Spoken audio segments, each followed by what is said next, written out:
This is the model we've been presented by society. Yeah. A man's job is to please you. A man's job is to make sure you are happy. A man's job is to cater to you, etc. Yeah. And the reality is, certainly as far as the deen is concerned, it's actually opposite. I consider myself lucky as a Gen Xer who not only has had the ability to spend an extended amount of time in a culture that's relatively conservative, but also growing up in a conservative church environment in Southern America. I can see the merits of conservatism more as I get older. And one of the things that happens in conservative cultures is that they take ideas that are now being embraced in the mainstream and they push them to the fringes, because if you allow them into the culture, they're going to drag the culture to a point that it's irredeemable. And you can hear it here. The older, and when I say older, I mean 35 and up.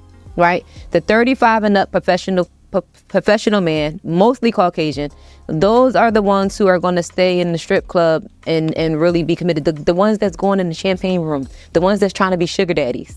Those are who's keeping strip alive. If you're a black male in Atlanta growing up, especially in my generation as a Gen Xer, it's almost kind of a rite of passage to go to a quote unquote shoe modeling establishment when you are old enough.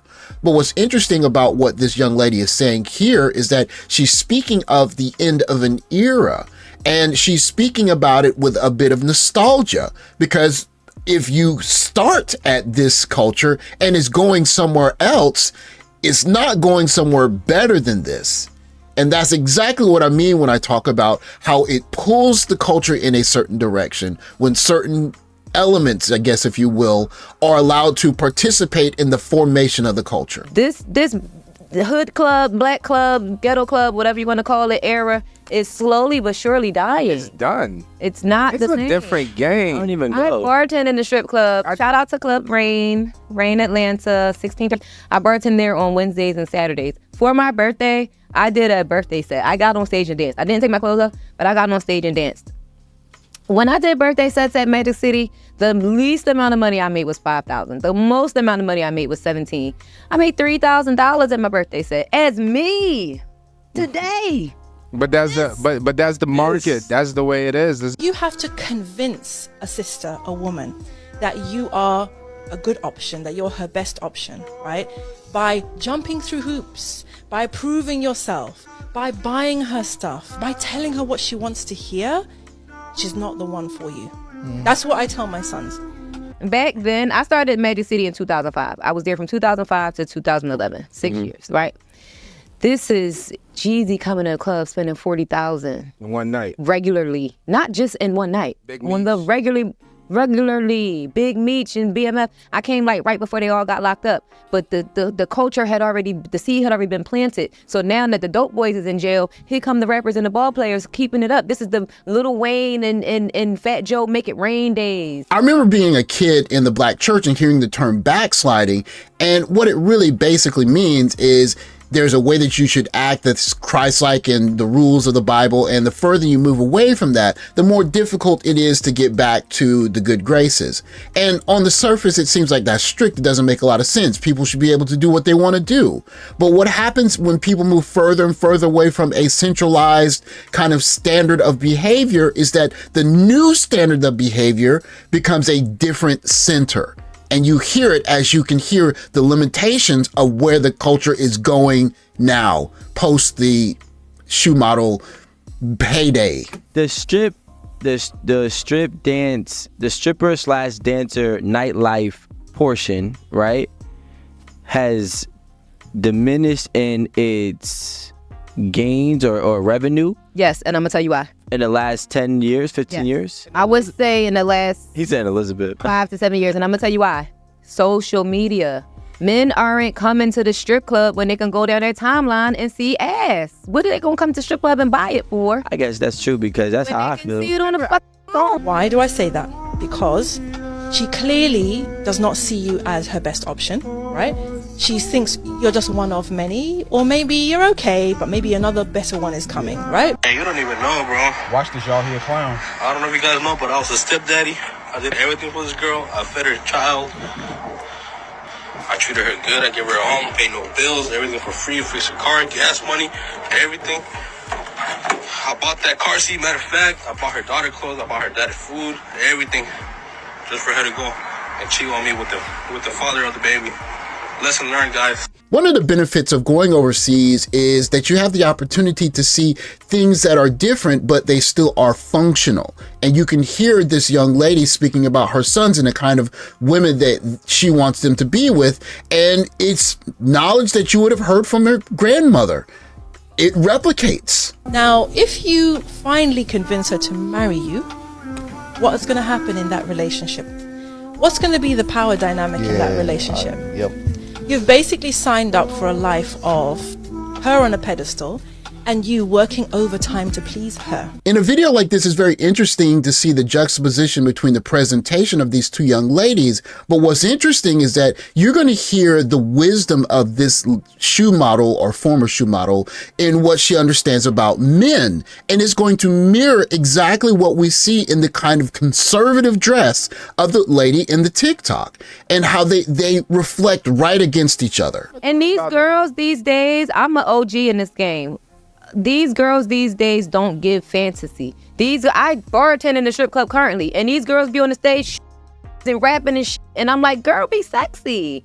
Don't no man want to come in here and throw money on you because you in the air. That's a fact. I laugh though. It's funny. It's fun. No, Be a fantasy. yeah, you have. When I was a dancer, it was you are providing this fantasy for this man. He's going to come here to get what he can't get at home. He's going to come here to get away from his everyday problems. He's going to come here because he only could dream about having a girl like you. What's very interesting about seeing these two different young ladies bounced up against each other in terms of their lifestyle and their points of view is that you can see that they're not talking past each other. Instead, they both have a very strong, unique understanding of male psychology. On the one end here, this young lady is saying, I'm not going to show all of myself to whoever it is that is not my husband, but my husband gets to fantasize about me until he becomes my husband, and then he gets whatever the version of what guys get in these shoe modeling establishments at home. And on the other end, you're hearing the young ladies say that the young ladies now don't understand that men operate on the premise of fantasy, of showing them a little bit, but promising more later. Instead, it's all over the internet. It's everywhere. And so when a guy actually does have to chase and the young lady is not of the kind of mindset that is going to foster a healthy relationship. These girls don't do that these days. They're so stuck on clout. They're so stuck on who knows me, how many followers I got, or the popularity of it. They took the fantasy out of strip. And guess what else left? The coin. There are times when I reflect back on the super strict black church culture of young girls wearing long dresses and never being alone in a room with a woman that's not your wife, and all kinds of things that seemed like they were just going overboard. But now 30, 40 years later, we look back on a culture and we don't have anything that's left that's sacred. And you can hear in this young lady's voice here that even the fantasy is not there for guys anymore. And so when the fantasy goes, what does that do to guys in terms of what they're looking for in relationships? And we're seeing it. There are more guys that just don't see anything worth chasing after, because it's that fantasy, the allure of there's something special that this young lady has that no other guy has had, or she's saving for her husband. And once that's gone, then what is the special thing about all of it?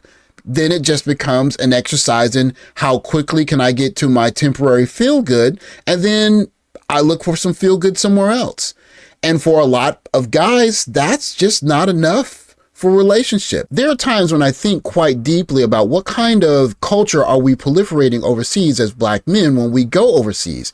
Is it one of simping to young ladies and spending money on young ladies because we are just in awe of their femininity? Is it one of tricking where we exchange monetary value to get the temporary feel good that we want? Or is it one of trying to rebuild a culture that used to be functional and we're just building it in a different place? I think it's an amalgamation of all of those things. But I think it's important to understand that if we're going to try and build anything sustainable, it's going to have to be built on some principles that last more than just temporary feel good. Heck, even the young ladies that worked in the shoe models establishment are starting to notice this something can't be built on nothing. Thanks for watching. Like, subscribe, comment below. I'll catch you in the next video. Take care, guys.